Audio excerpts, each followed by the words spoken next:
ladies and gentlemen, we have a special guest in here for the Just Acting Up show, Dr. Purpose. We got to clap it in for this queen. Come on now. Clapping. How you doing? I am great. I'm blessed and highly favored and excited to be with you guys on today. So thank you all for having me on today.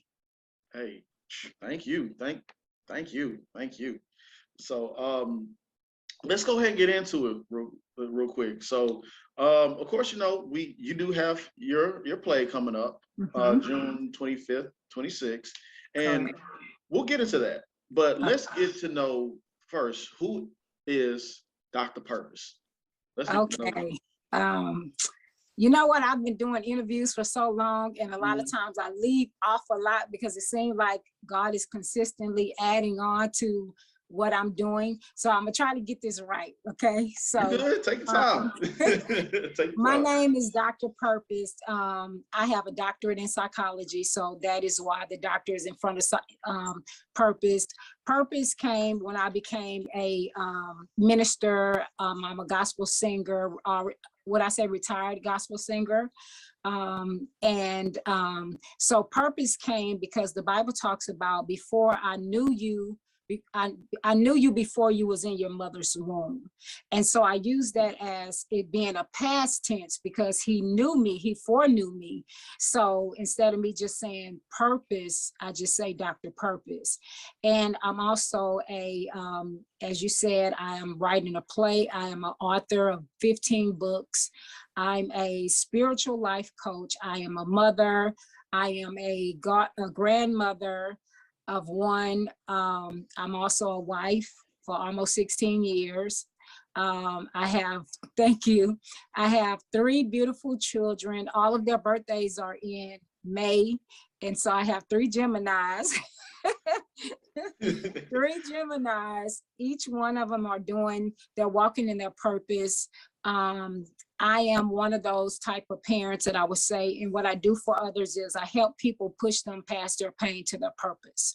And so that's one thing that I'm actually known for.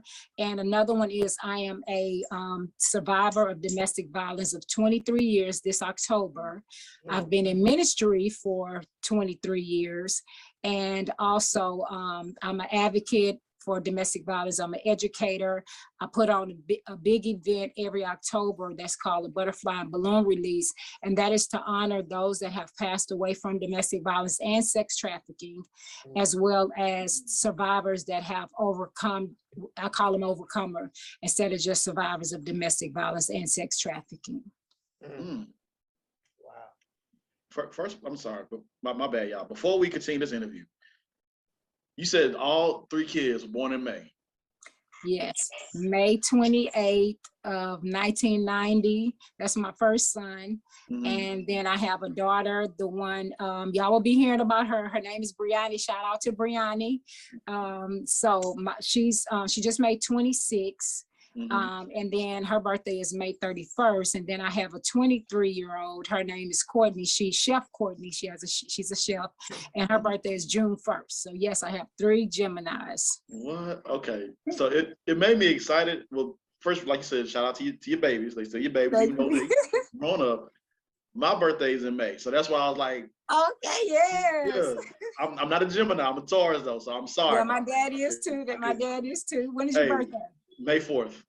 Okay, my dad's birthday, May 10th. May 4th. And it's funny too, because like my little girl, her birthday is May 21st. So okay. I got Gemini on my hands. Yeah. So that just, I was like, oh yeah, like, you're a real one. Well, I'm a Christmas baby, so hey. So if anyone is asking, my birthday is September 20th. Okay, September 20th. I had a brother that recently passed away. I know y'all know Slump Thug, y'all from Houston, Texas. So Slump Thug is like a brother to us. Before he even started, my brother, they called him Psycho. His name was Anthony Watson, and that was his best friend. So when he had his funeral, I don't know if people came for my brother or did they actually come for Slim, but his birthday was September the 18th. 13th. So I'm so familiar with that sign. But we bumped heads. Me and him really bumped heads a lot, you know. So, but I love him and I miss him. I lost two brothers at a year apart from each other. They were young. One was 30, I think 37. And then the next year and 9 days later, I lost my brother, Anthony. So it was very hard. I really feel like I've been through a lot. I've really been stretched beyond measures. Gotcha. Continue to pray for your healing and peace. I know it's been. Oh yeah, thank you so much. Yeah. Still continue to pray for your healing and peace. Thank you. Talk about your journey obtaining so many multiple degrees. You know what? One thing about me is that I feel like when I talk about purpose, we all have a purpose in life. And some people don't like school. But because I endured so much education to me and being a person from domestic violence and child abuse, I realized that one thing that people can't take away from me is my education, my knowledge. Right. And so I was always one that gravitated to knowledge. I was very inquisitive as a young child, and I picked up on reading very easily. Anything came to me, just knowledge is power.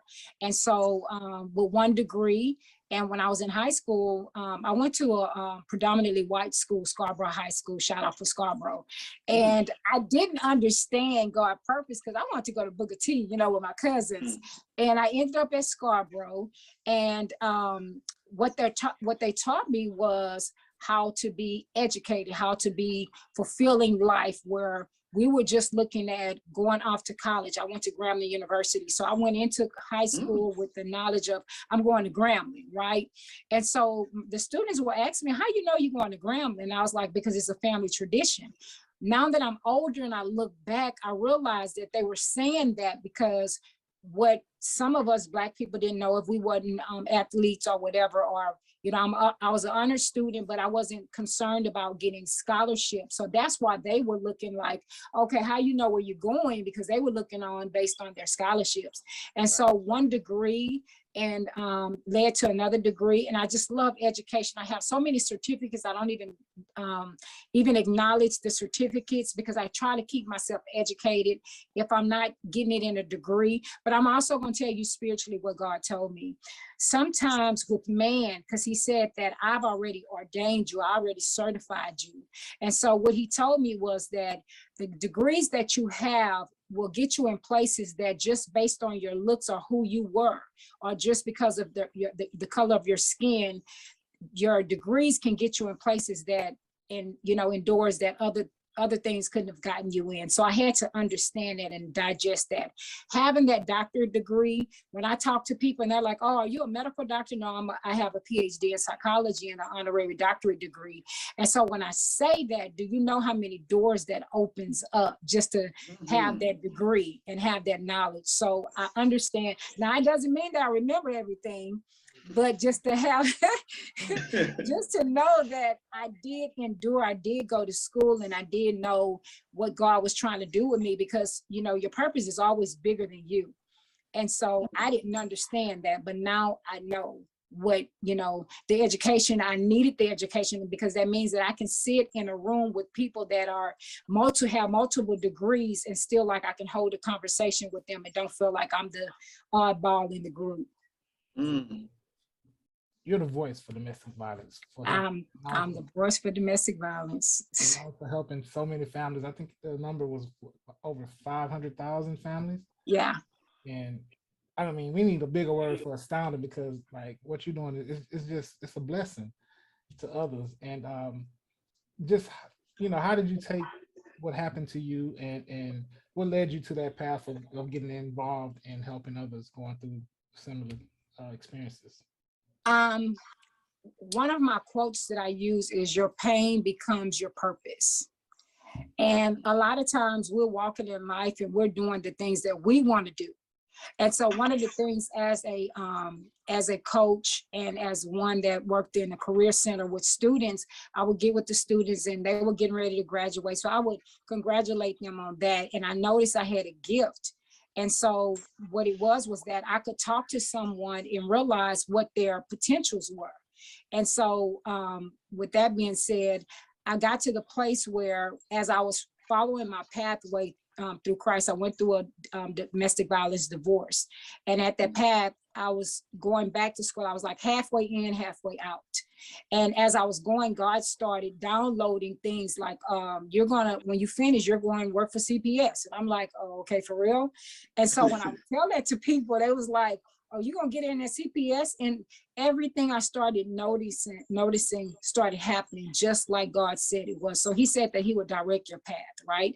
And every way that is crooked, he will make them straight. And so as you start believing that and start knowing the word of God, you start knowing what your purpose was. So all of the stuff that I had to endure in life, trust me, there were many a times I had to question God, why me? Why did I have to go through this and go through that?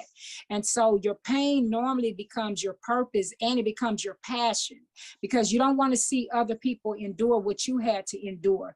And so God had to allow me to go through those various things so that when I'm coming to others, I have compassion. I know how I feel. I know how it's not just a job for me. And when I talk to people, I will always say, what is it that you would do that they wouldn't have to pay you for? That's when you know it's your purpose, because you don't have to get paid for your purpose, not by man, not by materialistic things. You understand what I'm saying? Sometimes it's by your spiritual man, because God gonna look at us when we get up there and he's gonna say, what did you do for my people? You know, not how much money you made, none of that kind of stuff. Those are rewards. Right. But my main purpose is to help those that have been caught in domestic violence situations and sex trafficking. And I'm telling you, it gets hard. And it's not something that I chose for myself. Trust me. This is not something that I would want to do, because it's almost like being a philanthropist, or being an advocate, or being, when I went to the, just last week, I came back from one of my goals last year. I said, I'm getting to the White House. I'm getting to the White House. And that's so I can start doing public speaking and start talking more about domestic violence. And what happened was I went. And I took a picture on my Instagram, Facebook, and I said, you know, God, you're ordering my footsteps. And so I even did the little wave, like, you know, like Michelle Obama and all that kind of stuff. And my best friend, so my best friend was out there. She's like, Dr. Purpose, y'all. And so, you know, sometimes we have to speak things into existence. And I know that's where God is. He's put me in front of people that I would have never been around in my life if I wasn't fulfilling my purpose. And so when I look back on this stuff, and then I also want to throw this in there. I know y'all heard about this Johnny Depp thing and his ex-wife Amber Heard. And so a lot of people didn't really know about domestic violence, or wasn't saying. It was something that they kind of hid secretly about, you know, I'm a domestic violence victim, or they didn't even realize they were going through domestic violence, because a lot of people only look at the physical abuse. Right.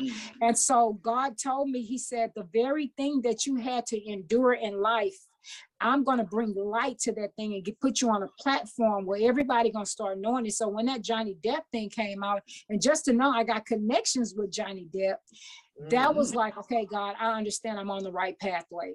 And so that's why I push for what I'm doing, because at the end of the day, what God showed me yesterday, it is not about you, Dr. Purpose, at all. It is not you going to get the glory behind any of this. It's just that you're obedient to take the hit, because God said, I didn't tell you how you was going to die. I didn't tell you how, if you was going to get shot by a car, or somebody's going to, get shot by a gun, or somebody going to run over you. I didn't tell you how the ending of this thing is going to be. We just know that the last enemy is death.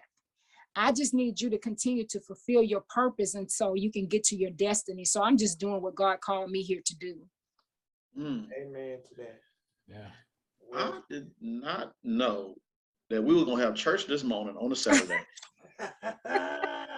Come on now, when you go down your whole time, you said teacher, minister. I'm like, yeah, minister. Like, she just straight up, come on now. No, thank you. Seriously, thank you for sharing all this and being transparent with with your vision and what you're doing. It's amazing. It's amazing. Thank you. Yeah, it truly is. So so many things to talk about. But so let's go into your books now. You an author, multiple books. Let's talk about that. How did you? Because we write comedy ourselves. Okay. But what you do, it's some healing behind it, and so let's talk about because you said it was 15 books? Yeah, I have 15 books, and a lot of them was written during the pandemic. So you know it had to be God. Yeah. Because Yeah. it's been 2 years almost, or 2 years, I think, during pandemic. And I finished writing, I think last year was my last book that I wrote, and that one was called The Perception of a Domestic Violence Through the Eye of a Child. Because sometimes we don't think about what a child go through when they're watching domestic violence, their parents going through domestic violence, and how those things traumatize, you know, that person. Or we're looking at, the world called it, what I like to say, the world called it karma, but the Bible, we call it, you reap what you sow. And so a lot of times these children are going through trauma, especially I used to work for Children's Protective Services, as well as I'm a trauma counselor. So when you look at those different things, you're talking about depression and all this stuff in little children that you don't even realize that they're going through. Oh, get it right. You know how we'll hit them, get your life together, whatever. Not knowing that your children is going through something. And sometimes it can come out of just listening to you, your wife, or your significant other, just having an argument. That stuff triggers a child. And those sometimes are everlasting impressions. And then when something happens, we don't want to say, you know, you're reaping what you sowed. Or sometimes there are, I don't call them generational curses, I call them generational cycles. And so now I'm in the position in myself, I'm 51. So now I'm breaking these generational cycles because I don't want my children to endure and half of the things that I had to endure in my own life. So back to the book. I don't want to get thrown out. So my first book, I was working at CPS and God said, I want you to write a book. Now, during this time, a lot of people didn't know my story because I had not told my story. Because as a victim, you're told, don't you say anything, I'm gonna kill you. And when you're dealing with a hands-on abuser, they will literally do what they say they're going to do. People don't believe that. People are always asking the question, why you didn't leave, or all this kind of stuff. You don't understand the psychological lasts longer than the physical. And so as I started working for CPS, I'm out there divorced. I'm like an entrepreneur from birth, and I'm going to school on Sundays. And so God said, write a book. And I'm like, no, I'm at CPS. And God said, write a book. And I'm like, I'm not going to put all that stuff out there because I got some deep stuff, you know. And so God said, write a book. Yeah, right. And so it says, stretch beyond measures on my way to my journey, on my way to my purpose. And so this book actually talks about everything that I had to endure in life from every stage to understand that this was about purpose. This was something that God knew the ending before the beginning. So all you're doing is just walking through it. And when you get to that standpoint, when you say, God, look, I'm tired. I'm tired of trying to do things my way. I'm tired of trying to make people my God, or trying to understand me and all this kind of stuff. You get to the place where you start listening to God. You don't want to hear carnal-minded people or everything everybody else have to say, because everybody have an opinion, right? Right. But when you start listening to the voice of God and start understanding who he is, you start realizing that when he said, when you delight yourself in me, I will give you the desires of your heart. And so as I started delighting myself in him, getting to know him one-on-one, I could hear from him so clear. Now I'm already a prophet, is not knowing it. On the street, we call it what was we call it? I said I had PMS. I used to say it back in the day. Oh, I have I think that's what it's called. Yeah, PMS. No, it's not. No, I don't want to say that wrong, y'all, because y'all know women have PMS. Hey, so I used to say ESP. Lord have mercy. Y'all cut that out. ESP. So when people would say, like, how do you know that? I'll say, I have ESP. I'm psychic. I'm like Cleo. And so as I started getting older, my mother and my sister started noticing I would have these deep, deep dreams. And when I would come out to dreams, it would feel so real. And we're from Louisiana. And so my mom started catching on, and she was saying, you know what? I think you have the gift. That's what they'll call it, the gift. But when I got into ministry, I realized that I was a prophetess, and a prophet is just a person that goes before, you know, something happened. God said that he'll give us a warning before destruction. And so sometimes I come and I give warnings. Sometimes everybody's looking for, oh, prophesy to me about I'm gonna get a man or wife and this and that kind of stuff. I can only prophesy what God showed me. It's up to you to believe it. And I promise you, the closer or the older I'm getting, maybe my time is getting close, but it's like it doesn't take God long for it to happen. So I give the warning, and then boom, somebody will say, oh, this situation just occurred. So stretch beyond measures, what it actually means is that in the Bible, God talks about everybody has been given a measure of faith according to their purpose. And so that means, say, for instance, if I was a pastor, I may go through my endurance probably be more than the next person. And then because it's a level of faith. And so if you understand, every trial is a level, every test is a level of your faith going up and up. Okay, God, I tried you for this little thing. You brought me out. I didn't even think I could make it out of that.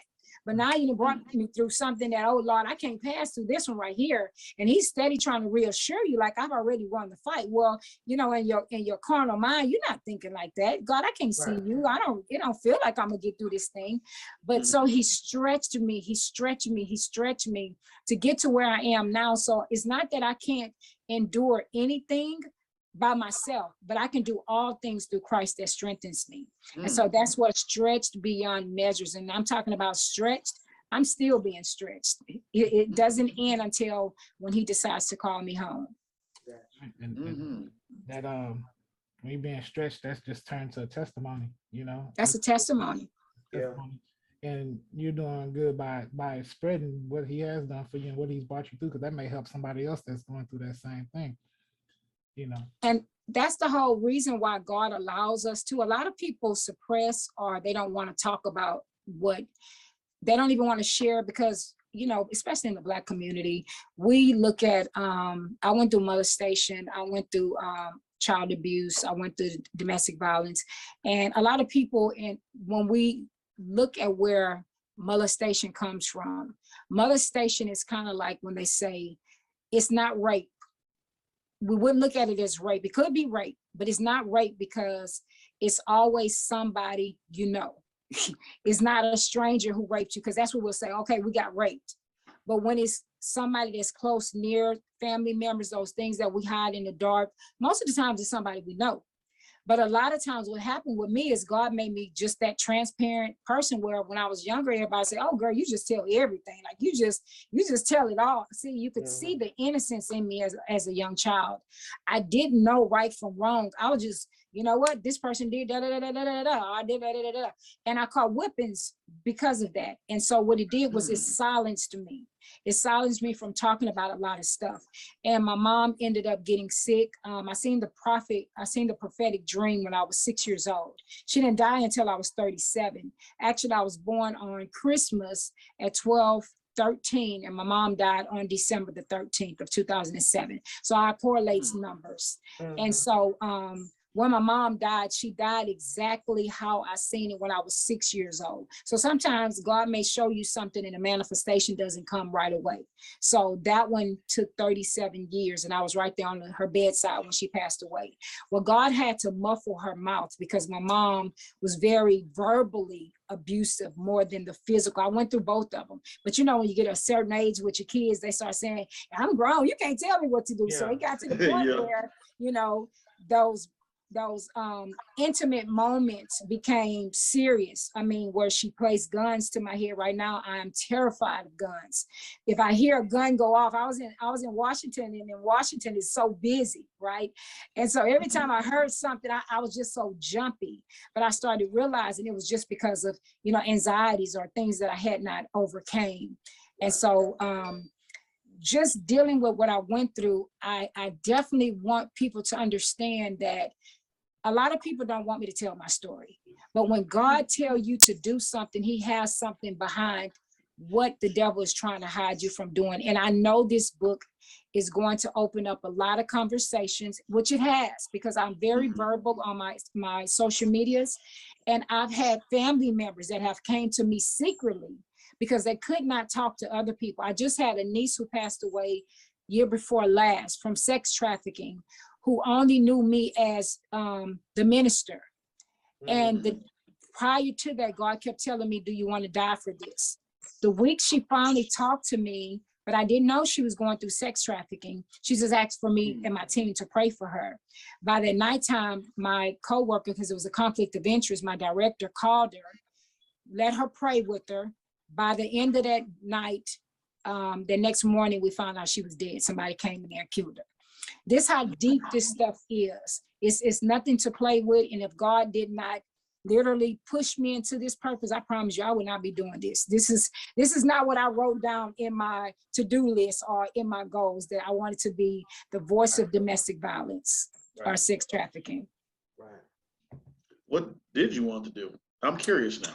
I went to school for mass communications, and everybody that knew me knows that I am an actress, I'm a singer, my brother say, girl, you just an entertainer. So I can do it all. And that was my goal. Look, I had it all together. I was going to Grambling University. I was going to be on the radio. I was going, back then we had cassettes. So I was going to interview all these famous people, and I was going to send them, give them my little cassette, and I was going to make it famous like that. So that was my goal. God had something totally different for me. I did get back into the music industry. I do have a gospel CD out. It's been out for years. And so just to see that God said, if you do what I called you to do first, and that was probably going to be in the secular arena, but now I'm in the gospel. So God had a better plan than I had for myself. So that was my goal, to be in communications, mass communications. And if you look at it now, being a host, being a speaker, all of that goes together. So he still did it. Yeah, when he bless you, he don't always bless you how you expect him to bless you. Exactly. Exactly. And shout out to Grambling University. I got some family that went to Grambling too. So yeah, they're gonna be proud. They're like, you had somebody on there for Grambling? Like, yes, watch the show. What part of Louisiana? What part of Louisiana? We're from Jennings, Louisiana, and my grandfather was the first Black chief of police. So when you go, it's right by 30 minutes from Lake Charles.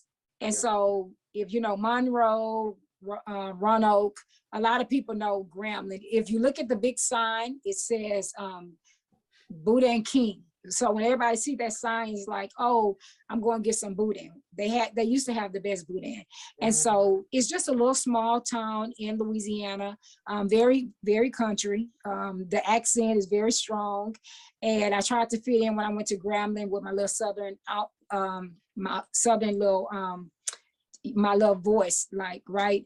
And they straight up, I was like, oh God, I'm from Louisiana, shit. And they was like, oh no, you sound like you're probably from Texas or something. So that didn't even work. So, My wife, she's from New Orleans, and when she came down here, she had an accent. That was in like that was years. That was before Katrina, way before Katrina.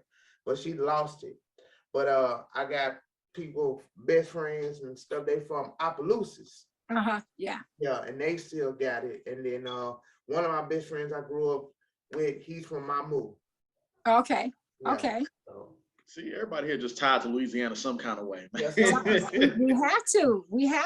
We're all around. I don't think as Black minorities or our Black community, we don't really realize how long our ancestry or where we come from, how long they can't do anything without us. I'm just being serious.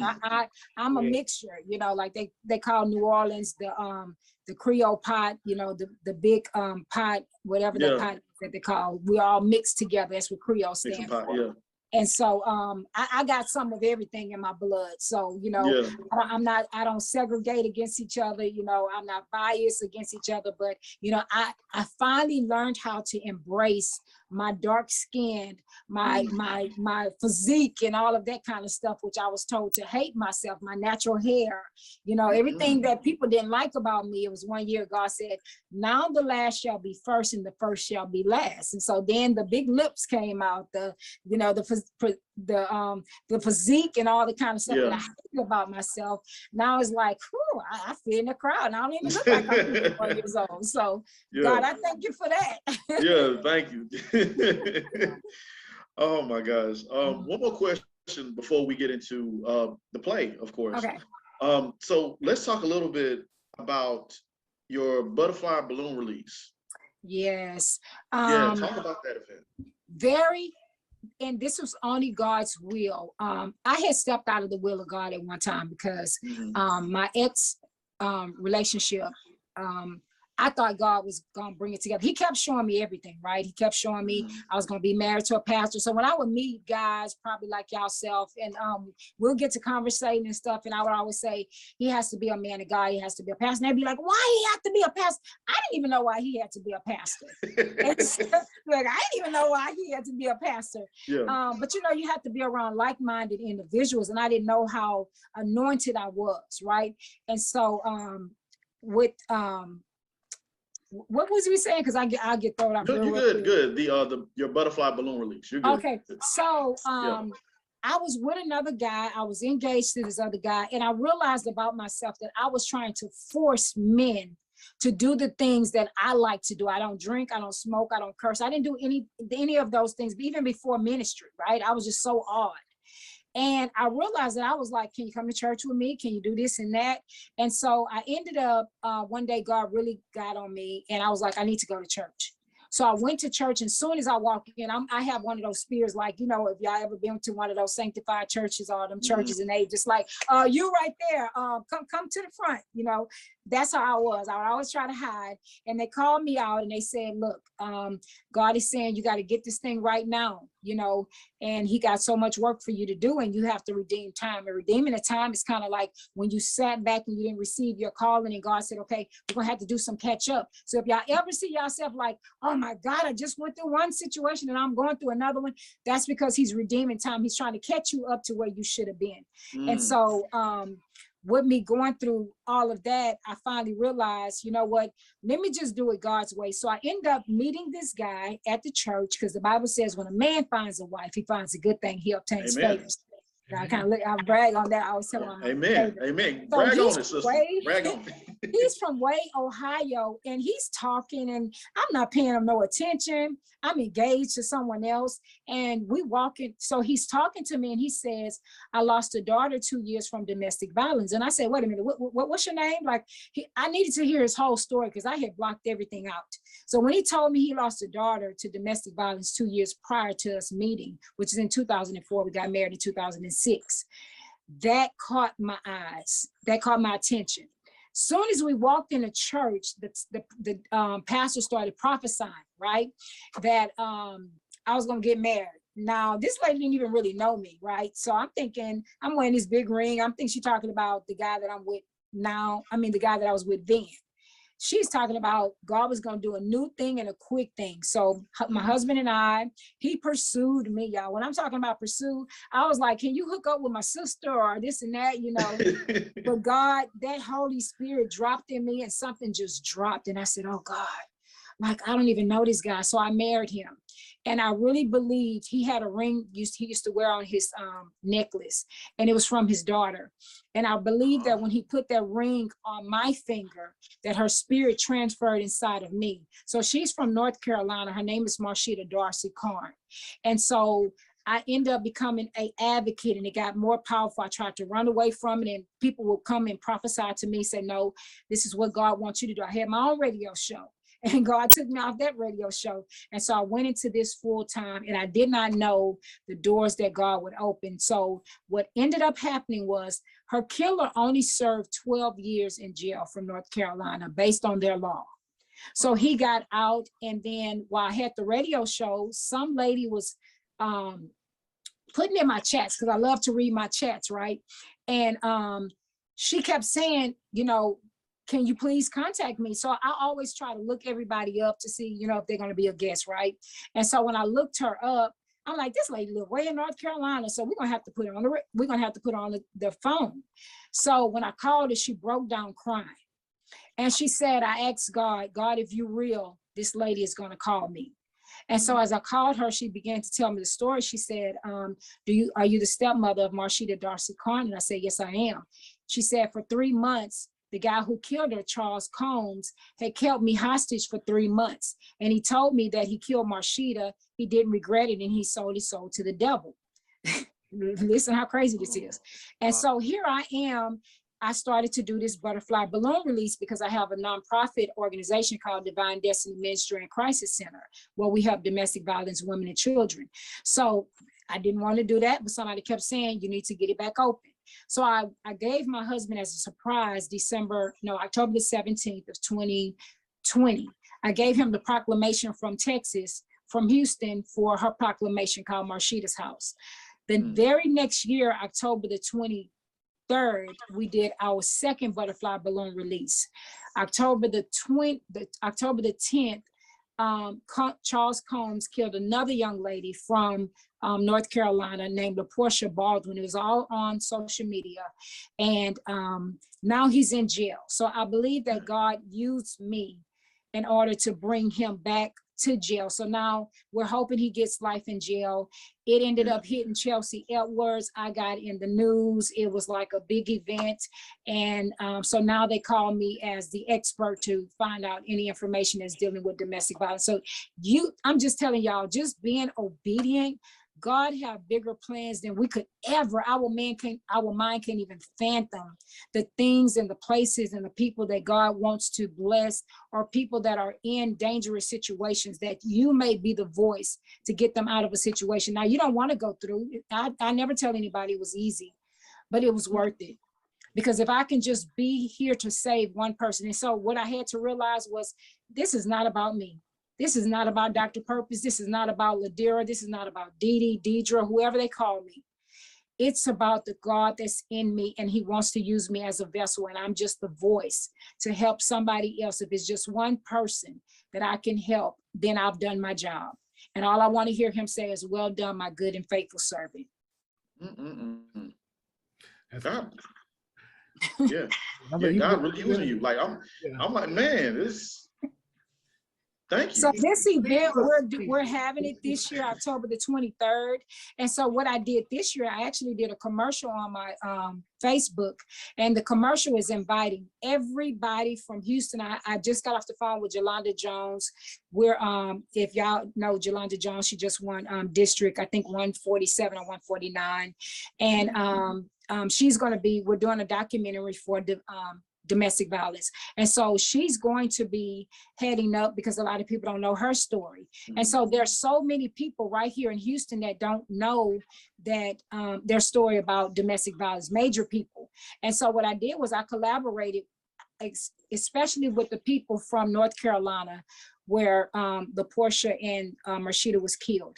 God said, contact everybody you know that's dealing with domestic violence, that has an organization.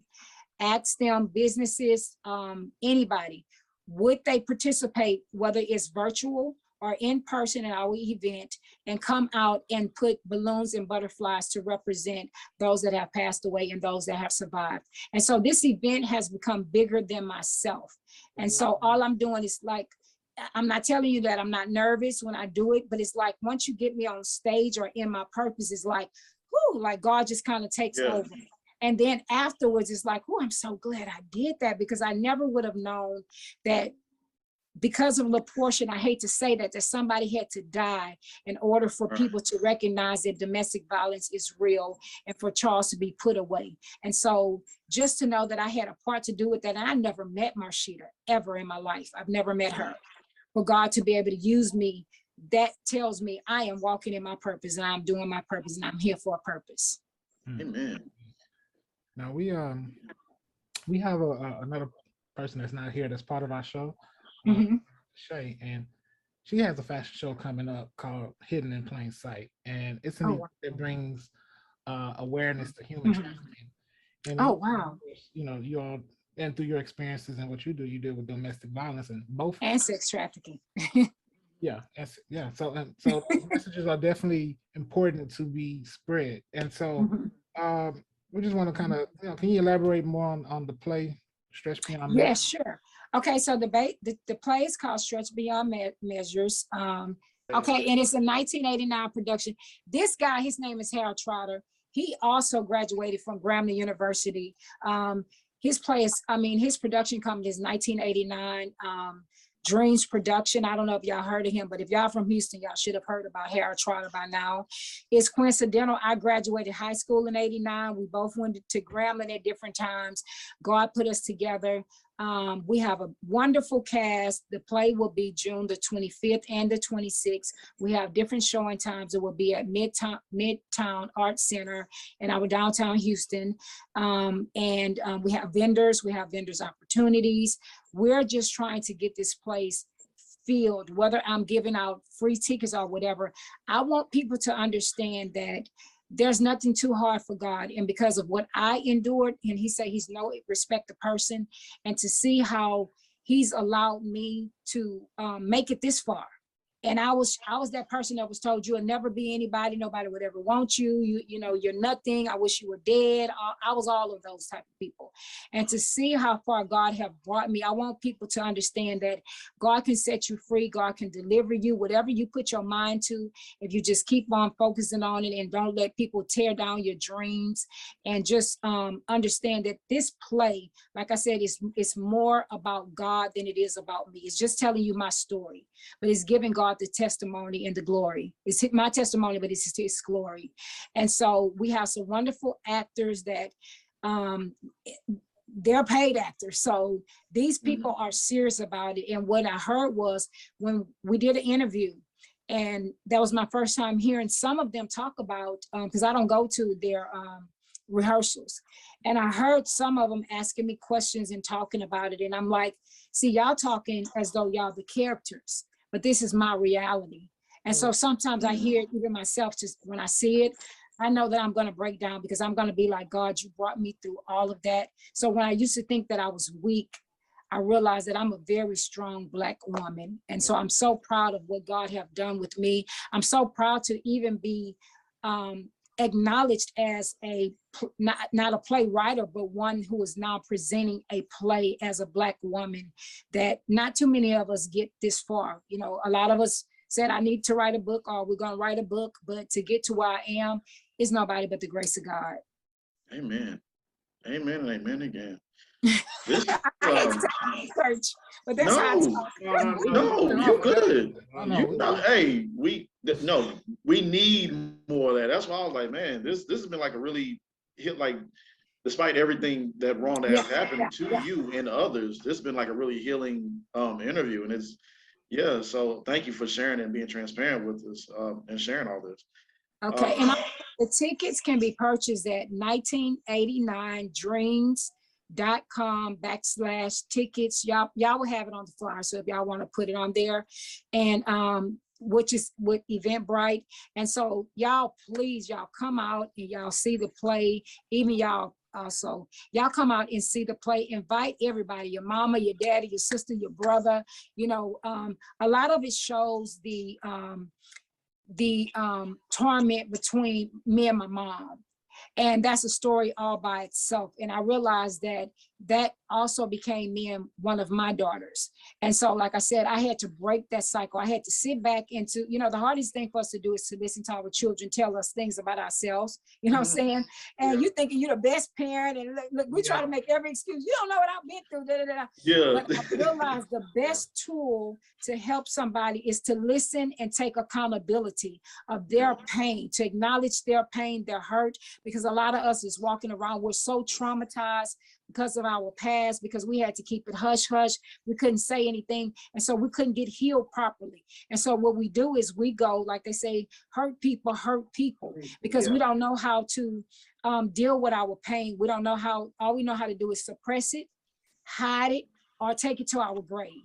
And so then what we're doing is we're carrying that thing on. And so we're telling somebody else, don't talk about it. It's not okay to talk about it. But in the inside, if you're looking at this pandemic, look at all these people committing suicide. And you're sitting up here saying, dang, what, life wasn't that bad. I'm talking about young children, 21 younger ones, that we're saying like life is just beginning for you, but you just never know what a child has been endured. When I look at stuff like that, and because I worked at CPS, I look at molestation a lot of times. I'm looking at women and children with their fathers, children with their uncles, males with mama's boyfriends, and you know, everybody just look at the women. a lot of it is men too. And so when I look at all of that stuff, it hurts me to my core. And I just want to be a voice for everybody to look and say, look, it's okay. I've actually been on a somebody called me to be featured in their magazine. And this person didn't know me from Adam and Eve. And he just felt compelled to just like to pour out into me everything that he had endured. Now to look at him and see how successful he is, because he's gonna be on Power, you would look at him like, oh, okay, he got it all together. Just like you look at me and probably think those things. But he felt like, I don't know why I'm telling you these things, but it was the Holy Spirit that was pulling him to release those things because where God is taking him. So I encourage everybody to, you know, go see a therapist, talk to somebody like myself. I am a therapist. I am one that will sit down and talk to you all day. Like this, you can go all 26 hours. I can talk my butt off. I got the gift of gab. So, but I want people to get healed, to be set free, delivered, and not to keep carrying this on to our next generation. I got a grandbaby. And when I look at this 12-year-old girl that looks like a grown woman, you know, I fear for her life because now you got, I don't know if it's guys interested in her, and then there's females that's looking at her. I want her to be pure. You know, I don't want anybody to take what they took from me, because that's something that you can never take back. You can never get back as your virginity, or something that you didn't give consent to. So that's why I do what I do. Yeah, I know the feeling. I have 2 nieces. They like 9 months, and I fear for them. Oof. I know, like It's scary. It is. It really is. It really is. I'm mentally preparing myself, you know. But, and sometimes we don't get the wake up call until we are faced with it. Just like you said, now I got nieces. So now I'm more aware, or I got my eyes open more. Before I wasn't even thinking about these things. It could have been my sister or somebody in my own household that I didn't even pay any attention. Sometimes we're not getting along with our siblings, not knowing that they've been through all this trauma that they're trying to suppress and hide. Now, everybody's story, everybody's not willing to tell their story. I'm not the only person that went through it, but I'm the only person that said, okay, I'm going to speak out. And I have to realize that I'm not just telling my story. I'm telling my mom's story. I'm telling other people's story that's connected to me, probably my grandmother's story, you know, my grandmother's story. So my story is being told throughout, that everybody gonna understand, you know what, maybe my mom was this way because of some things that she had to endure in life. We don't know, she's dead right now. But I can understand my mom had told me and my sister she did not want girls. And based on going through my psychological mindset, or in the way I analyze things, I said maybe she didn't want me and my sister because she didn't want us to endure the things that she had to endure growing up, because that is some painful stuff to be able to go through. And then you got to live life. God said, okay, now you know, now go live life. And you think that that stuff is not going to break you down and sometimes make you want to commit suicide. It does. Like I said, it's about breaking those cycles, and we gotta have those conversations amongst each other and our family. Exactly. Yeah. Exactly. Doctor, can you now you have Instagram, of course, right? Yes, I have Instagram, and I'm becoming TikTok famous too. Well, come on now. Can you tell us? Throw that out there.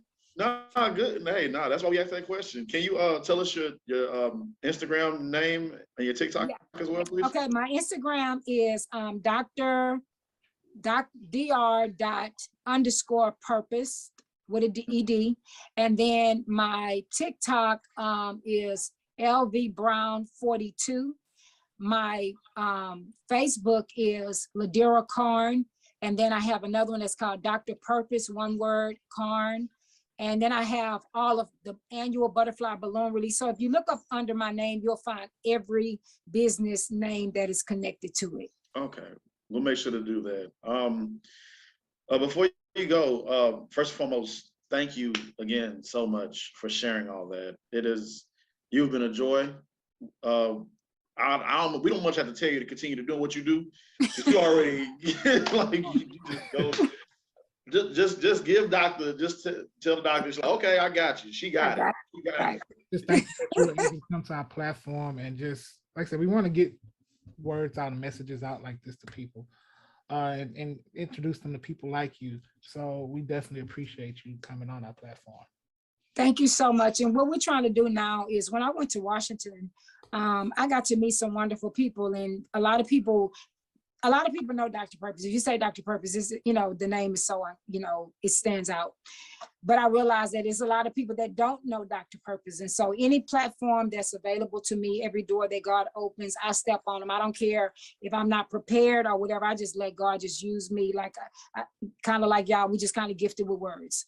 And so because I allow God to give the glory, if y'all ever want to have me back on y'all platform, if y'all want to have it as a discussion or whatever, that we're talking about these different things, this is what I'm trying to bring to light so that we can be, especially as a Black minority, because a lot of, I would say my Caucasian community have not dealt with a lot of things that I have dealt with. And I see it, I hear them, the stories are kind of different when we talk about, oh, my child, when they talk about my children are on drugs, what should I do? And they're panicking. And, we learn how to deal with dysfunction. We lived in dysfunction. We thought that was functional. So when we hear that, we kind of like, that's all they're going through. You're like, do you know what we're going through? Like, damn. And I hate to say it like that.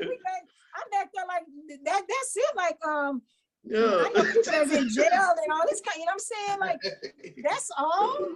Like, but that's it. I thank God that I can bring a light into a room and bring some knowledge to those that are not aware. And I'm always learning. I'm always evolving. I'm always trying to get more and more and more. And so I love being on platforms like y'all. I've never been on one that I could actually be so free where y'all say, okay, I'm not even putting a time stamp on it. But, I enjoyed myself on today. I didn't even know what to expect. Y'all are an awesome host, both of you guys. I would like to meet Shay as one day, but if y'all ever want to have me back, even on my platform, I have a platform as well. I have Unify as a show. I have a new one that's getting ready to come out that's called Pain to Purpose. I'm believing God that thing is going to do bigger. I'm going to be like Ayana Van Zandt, be on something like that. Like I'm coming to people's house and I'm sitting down with them, talking to them instead of them coming to my house. And so God has some I am a visionary.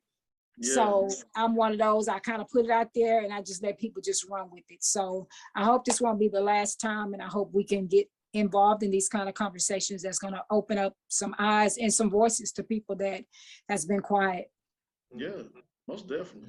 You said that your balloon release event is going to be here in Houston, correct? Mm-hmm. Yeah, I have here every year. And it's later in October, you said? Yes, October is Domestic Violence Month. And so we do it every month. We celebrate the whole month of October, and to bring awareness to domestic violence, as well as that is Breast Cancer Month. And yes, it's going to be this year, October the 23rd at October 23rd of 2022. So I keep forgetting the year. So we're in 2022. My vision for it is that I'm having speakers and people coming in that they're able to use it as a platform to talk about, like y'all talking about Shay. She can get up there and talk about, because where we're having it is on, I think 98 Willcrest, which is off of Vincennet. And that is where the sex trafficking, I used to live out there. That is where sex trafficking hood city is. And it's a big open space, a big event. And so I'm trying to get everybody, because I'm trying to do it like everybody set up their tables and whatever they want to do, so they don't have to pay for vendors. If people want to pay and give into the ministry to give donations, yes, we're looking for sponsors. We're looking for everybody. We're looking for news crew. We're looking for radio stations, for anybody, business owners, everybody to get out, because nobody is prone to this thing. This is not a colorism thing or a race thing. This is everybody is getting hit with this pandemic, this domestic violence and this sex trafficking thing. So yes, this is a large event, and I'm praying when I die, this be left on for my legacy for others to continue. And you're right in the heart of it. Right in the heart of it. That's oh yeah, that's when I went there, because that's what we do my show to cast, and I'm like, dang, I grew up on this street, and I couldn't believe it. I was like, I'm sorry to say it like that, but I started seeing prostitutes, and I was like, what the, where Yeah, am I at? we know, I need a yeah, bodyguard. Right. I Yeah. had a godfather that like took me, we went there for something. For like some market was over there, and I was a kid at the time. I'm like, there's a lot of women. Thank God, yeah.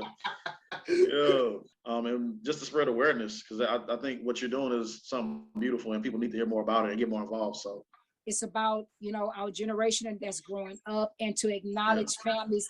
Three of the families last year that I honored, four of the families, two of them were right here in Houston. One was in Pearland. He's actually my host now. His name is Don Payne. He lost his daughter in Pearland. Y'all probably heard about it. So all these people are still going through court. They are now advocates for their children. And God just told me last year, and my niece died from sex trafficking.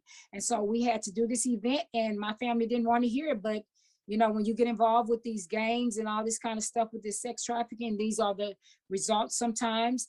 And so God just said, acknowledge people that have lost their children from. So I give an honorarium to survivors and those that have lost their loved ones. And so it turned out beautiful, and it was just the right amount of people that needed to be there. And it was very intimate last year. And like I said, Chelsea Edwards from Houston TV, I forgot what state, 26, I think. She picked it up, and we was featured here, and we was featured in North Carolina. So you just never know what God's gonna do when you be obedient. Yeah. So I've met so many people that have been featured on the news here in Houston that I work closely with, and I've been able to, present proclamations or do butterflies and balloons in the name of their siblings. So I'm just amazed how God is using me. I never would have thought he would have went this far, but I'm just a willing vessel. I'm in it until he called me home. So yeah, I'm stuck in this thing. man. But thank you. Thank you. Thank You're you. welcome. You're so welcome. Y'all have a blessed one. You too. Be safe. We'll keep in contact with you. And Okay. yeah, many blessings to you and your family. It's been a pleasure to me to get to know you guys. I know this is not going to be my last time. We got so much work that needs to be done, especially in Houston. I found out Houston is becoming the new Hollywood, California. So we getting there. We got some work here to do, and the business is coming out this way. So, I just send a blessing on y'all career to see God open up many other doors, and that we can work together as a unity, instead of working dividedly. It's time for us to come together on one accord. Great. Thank you so much. Absolutely. Thank you. You be blessed. Be safe. I will, and you do the same. Bye-bye. Yes, ma'am.